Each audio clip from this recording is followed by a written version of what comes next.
Hello भाई, मेरा नाम है जिगर दैया। सबसे पहले तो सभी को राम राम। i20 डीजल जो कि Hyundai मोटर्स डिसकंटिन्यू करने वाली है, और सिर्फ Hyundai i20 ही नहीं, काफ़ी सारी diesel cars Indian automobile market से डिसकंटिन्यू होने वाली है। तो चलिए आज हम बात करते हैं कि Hyundai i20 diesel and other diesel cars India में डिसकंटिन्यू क्यों की जाएंगी। तो बिना टाइम वेस्ट किए चलते हैं अपने टॉपिक की तरफ। देखो भाई, इंडियन गवर्नमेंट ऑटोमोबाइल मार्केट पर काफ़ी सारे रूल्स अप्लाई करती है कि लाइक अगर 4 मीटर से लंबी गाड़ी बनाओगे तो ज़्यादा टैक्स देना पड़ेगा, बड़ी एसयूवी बनाओगे तो 50% तो गाड़ी पर टैक्स ही लगेगा, वगैरह वगैरह, जिससे गाड़ी ऑटोमेटिकली ओवर प्राइस्ड हो जाती है। लाइक फॉर्च्यूनर पर आपको 28% जीएसटी देना पड़ता है एंड 22% जीएसटी कंपनसेशन सेस देना पड़ता है इंडियन गवर्नमेंट को। तो गाड़ी की वैल्यू पर 50% तो गवर्नमेंट का टैक्स ही लग जाता है। ऊपर से डीलरशिप का प्रॉफिट रह गया, रजिस्ट्रेशन फीस रह गई एंड इंश्योरेंस वगैरह, यह सभी मिलाकर गाड़ी की प्राइस अच्छी खासी बढ़ जाती है। आप इतनी सी बात से अंदाज़ा लगा सकते हो कि टोयोटा फॉर्च्यूनर की रियल प्राइस 26.27 लाख रुपए पड़ती है, लेकिन फॉर्च्यूनर 39.28 यानी 39.28 लाख रुपए तक एक्स शोरूम मिलती है। उसके बाद 28% GST, 22% compensation cess, registration fees, यह सभी मिलाकर फॉर्च्यूनर 50 से 55 लाख रुपए तक ऑन रोड आती है। तो आप देख सकते हो कि गाड़ी की रियल प्राइस 26.27 लाख रुपए थी जब गाड़ी मैन्युफैक्चरिंग प्लांट से निकली थी तब, और उसके बाद आप तक पहुंचते पहुंचते 50 से 55 लाख रुपए तक की हो जाती है। तो आप सोच सकते हो कि एक बड़ी एसयूवी पर गवर्नमेंट के पास कितना पैसा जाता है। लेकिन यह रूल सिर्फ 1500 सीसी से बड़े इंजन, 4 मीटर से ज़्यादा लेंथ और 170 mm से ज़्यादा ग्राउंड क्लियरेंस वाली गाड़ी पर ही अप्लाई किया जाता है। अब आप बोलोगे कि i20 तो एक 4 मीटर से छोटी गाड़ी है, क्योंकि i20 एक हैचबैक सेगमेंट की कार है।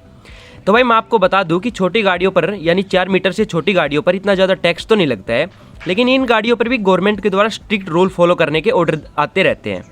लाइक एक रूल अभी आया है जिसकी वजह से i20 एंड i20 के सेगमेंट की अदर डीजल कार्स को डिसकंटिन्यू किया जा सकता है, और वो रूल है स्ट्रिक्टर एमिशन स्टैंडर्ड्स।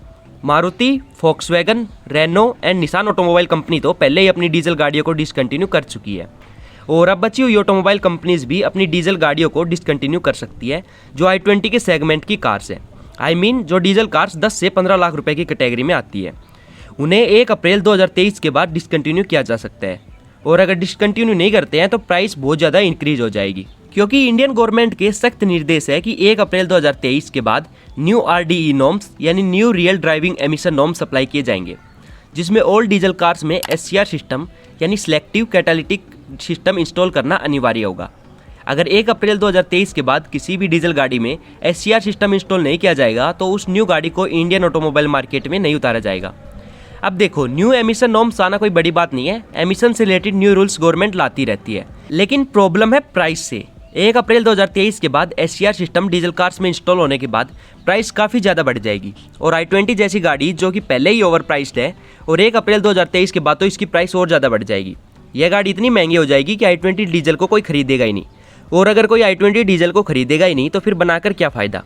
तो इसलिए Hyundai ने i20 डीजल को डिसकंटिन्यू करने का फैसला ले लिया है, और सिर्फ i20 डीजल ही नहीं, एल्ट्रोज डीजल एंड ऑल्सो इस प्राइस सेगमेंट की अदर डीजल कार्स को भी या तो डिसकंटिन्यू कर दिया जाएगा या फिर प्राइस काफ़ी ज़्यादा बढ़ा दी जाएगी।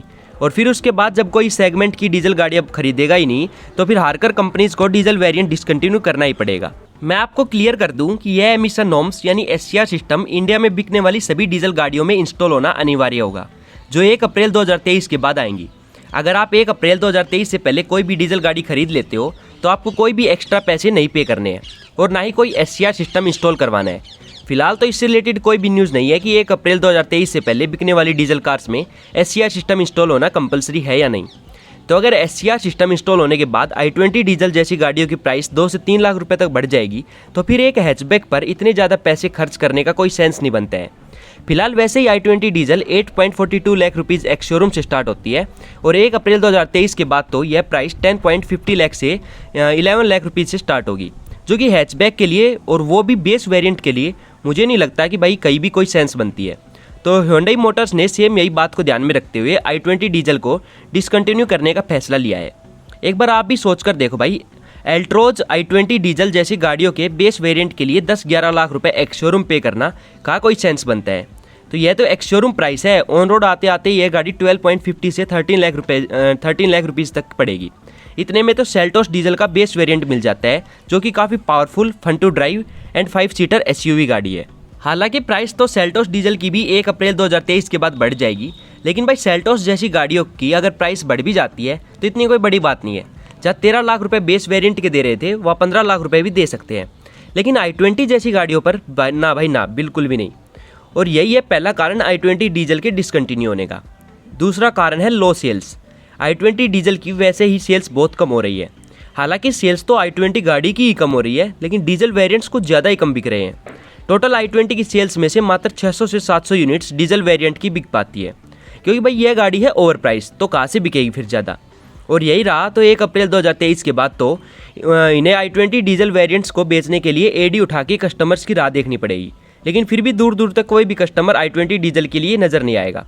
और इन्हीं कारणों को ध्यान में रखते हुए Hyundai अपनी i20 डीजल को डिसकंटिन्यू करने जा रही है। अब देखना यह है कि इस new mission norms Asia system की वजह से फ्यूचर में कौन कौन सी गाड़ियों को धूम दबाकर इंडिया से भागना पड़ता है। लेकिन जो भी हो, इंडिया से डीजल कार्स धीरे धीरे खत्म होती जा रही है और नई नई CNG एंड EV जाती जा रही है।